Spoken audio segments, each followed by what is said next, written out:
കിന്റലടി വെച്ചാലേ പൊളി. പടം അടിപൊളി, സൂപ്പർ സൂപ്പറാണോ, സൂപ്പറാണോ, അടിച്ചു പൊളിച്ചു വെച്ചാൽ സൂപ്പർ ഇടി വെച്ചാൽ സൂപ്പർ ഇടി. ആ പോലീസ് സ്റ്റേഷനൊക്കെ പൊളിക്കണം, പൊളി കാണണം, അടിപൊളി. ആ ഒരു ഫീലാണ്, ആ പഴയ ആ സാധനമൊക്കെ തിരിച്ചു വരണം. ഇത് ശരിക്കും പറഞ്ഞാൽ എന്റർടൈൻമെന്റ് നല്ലൊരു മൂഡാണ് ശരിക്കും പറഞ്ഞാൽ. അല്ലാണ്ട് ഈ പ്രേമവും മാങ്ങാത്തൊലിയൊന്നും അല്ല.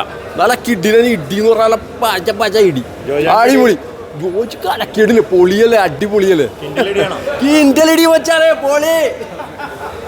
പൊളിയാണ് വരുന്നത്. ഫസ്റ്റ് വാച്ചാണ്, തിയേറ്റർ വാച്ച് തന്നെയാണ്.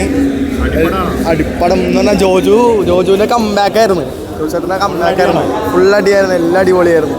പടം കുഴപ്പമില്ല. പക്ഷേ എനിക്ക് പറയാനുള്ളത് ഇന്ന് അശ്വന്ത് ഗോക്ക് തകർക്കാൻ സാധ്യതയുണ്ട്. കാരണം ഇന്ന് അശ്വന്ത് ഗോക്ക് ഇന്ന് നെഗറ്റീവ്, ഭയങ്കരമായിട്ട് നെഗറ്റീവ് അടിക്കും, ഒരു സംശയം വിചാരിക്കേണ്ട.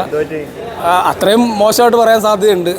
ഞാൻ പറയുന്ന കാര്യം കറക്റ്റ് ആയിരിക്കും, അപ്പുറത്തേക്കൊന്നും ചിന്തിക്കേണ്ട. ഇന്ന് അശ്വന്ത് ഗോക്ക് കൊണ്ടുപോകും. മാസ് ഇടി പ്രതീക്ഷിച്ച് നമ്മൾ ജോജി ജോറിൻ്റെ സിനിമ കാണാം, ധൈര്യമായിട്ട് കാണാം. കാരണം അത്രയും സ്ക്രീൻ പ്രസൻസ് ഉള്ള മമ്മൂട്ടി, മോഹൻലാൽ, സുരേഷ് ഗോപിയൊക്കെ കഴിഞ്ഞ് കഴിഞ്ഞാൽ ഇത്രയും പ്രസൻസ് ഉള്ള ഒരു നടൻ മലയാളത്തിൽ ഇപ്പോൾ ആരുമില്ല. കാരണം ഒറ്റയ്ക്ക് നിന്ന് കഴിഞ്ഞാൽ കയ്യടി കൊണ്ടുപോകാൻ പറ്റുന്ന ഒരു നടനാണ്. സ്ക്രീനിലേക്ക് വന്നു കഴിഞ്ഞാൽ അയാൾ മാത്രം മതി, ബാക്കിയുള്ളവരെല്ലാം ബ്ലറായി പോകുന്ന ഒരു നടനാണ് ജോജി ജോർജ്. ഇനി ഒരുപാട് പ്രതീക്ഷകൾ വേണ്ട, ഭയങ്കര ഒരു സിനിമയായിട്ടും നമ്മൾ തിയേറ്ററിലേക്ക് വരണ്ട. പക്ഷെ എന്നാൽ നമുക്ക് കണ്ടിരിക്കാം. പക്ഷേ AK സാജൻ എന്ന് പറഞ്ഞ റൈറ്റർക്ക് കുറച്ചും കൂടെ ബെറ്ററായിട്ട് ചെയ്യാമായിരുന്നു സിനിമ.